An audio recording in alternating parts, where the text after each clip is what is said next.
अस्सलाम वालेकुम स्टूडेंट।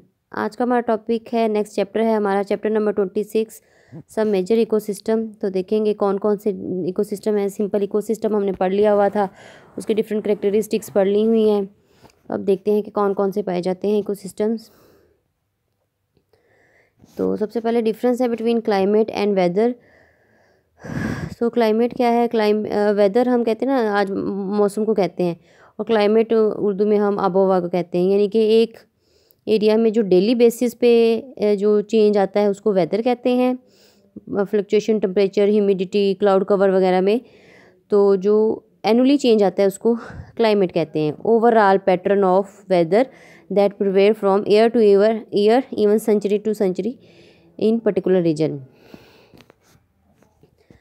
तो इकोसिस्टम में सबसे पहले इक्वेटिक के बारे में बात करते हैं। हाइड्रोस्फेरिक या इक्वेटिक इकोसिस्टम जो है, नाम से पता चल रहा है वाटर में पाए जाने वाला इकोसिस्टम है। नॉन लिविंग कंपोनेंट्स और लिविंग कंपोनेंट एक्सचेंज करते हैं मटेरियल। और salt water, ocean and sea are largest ecosystem, 71% of its surface, और 1% जो है वो फ्रेश वाटर है। इसके डिफरेंट फीचर्स हैं। First feature temperature. Water changes its temperature slower than air, so temperature aquatic system is more moderate. Next है absorption of energy। तो although water may appear quite transparent, लेकिन इसमें बहुत ज़्यादा energy जो है वो, इतनी लाइफ पाई जाती है वाटर के अंदर, तो वो उसको लाइट एनर्जी को सस्टेन करते हैं। इवन क्लियर वाटर के अंदर इंटेंसिटी ऑफ लाइट जो है वो डिक्रीज़ होती है विद द डेप्थ। 600 फीट पे जाके लाइट जो है वो बहुत कम रह जाती है। न्यूट्रिएंट्स हैं। Nutrients in aquatic ecosystem tend to be concentrated near bottom sediments supporting life where light levels often are too low to support photosynthesis.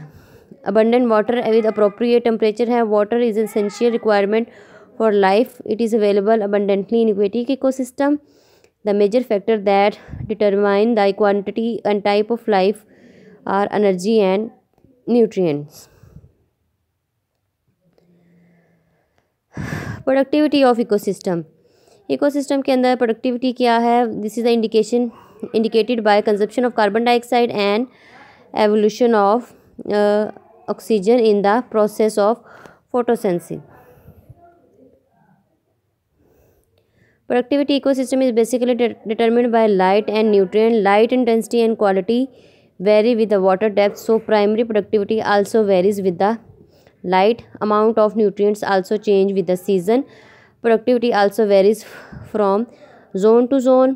Aquatic environment can easily be classified into fresh water and marine water. Fresh water की बात की जाए तो उसके different zones होते हैं।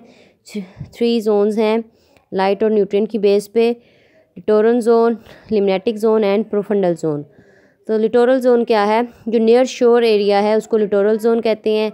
तो वहाँ पे एंकरेज के लिए काफ़ी, वहाँ पे लाइट भी अबंडेंट होती है, एंकरेज भी अच्छा होता है, न्यूट्रिएंट्स भी मौजूद होते हैं। तो डाइवर्स किस्म की प्लांट लाइफ यहाँ पे पाई जाती है। वाटर लिलीज़ वगैरह पाए जाते हैं। तो plants of this zone trap sediment carried by stream, increase nutrient. और इसके अलावा यहाँ पे पाए जाते हैं माइक्रोस्कोपिक ऑर्गेनिजम्स होते हैं जिनको प्लैंक्टन्स कहते हैं। उनकी आगे 2 कैटेगरी हैं, फाइटोप्लैंक्टन्स एंड जूप्लैंक्टन्स। इनको ड्रिफ्टिंग प्लांट और ड्रिफ्टिंग एनिमल्स का नाम दिया जाता है। The greatest diversity of animal in the lake also found in this zone. Littoral invertebrates animal में crustaceans, insect larva, snail, flatworms, hydra वगैरह आ जाते हैं। प्लांट्स जो हैं वो, वाटर जब डेप्थ इंक्रीज होती है तो plants are unable to anchor to the bottom and still collect enough light for photosynthesis. This open water area is divided into 2 regions, limnatic and profundal.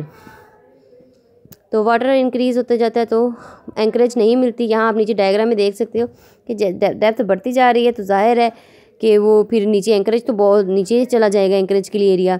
फिर उसको ऊपर और नीचे वाले एरिया मीन पहले वो यूं कह ले कि वो land wise perpendicular horizontal area सा होता है, उसमें लिटोरल और बाकी का एरिया होता है। फिर उसको ऊपर नीचे वाले एरियाज़ में डिवाइड कर दिया जाता है। ऊपर वाला एरिया लिम्नेटिक है और नीचे वाला प्रोफंडल है। तो इनफ लाइट होती है लिम्नेटिक जोन में, एंकरेज नहीं होता उस तरह से, बट लाइट यहाँ पे होती है। फाइटोप्लैंक्टन, साइनोबैक्टीरिया प्रोड्यूसर्स के तौर पे एक्ट करते हैं। प्रोटोजोआ, क्रुस्टेशियंस वगैरह जो हैं वो वो भी पाए जाते हैं प्लैंकटन के तौर पे। प्रोफंडल जोन है तो लाइट यहाँ पे इंसफिशिएंट हो जाती है, प्रॉपर नहीं पहुँच पाती, तो ऑर्गेनिजम्स यहाँ के जो हैं वो मेनली डेट्रीवर्ड्स होते हैं, डेट्रेटस पे फीड कर रहे होते हैं, जो लिम्नेटिक जोन और लिटोरल जोन से आते हैं डिकम्पोजिंग मटेरियल डेट्रेटस आता है, उस पर वो सर्वाइव करते हैं। तो मेनली डिकम्पोजर्स पाए जाते हैं, snail, insect larva, bacteria, fungi, fishes वगैरह वो इस जोन में पाए जाते हैं।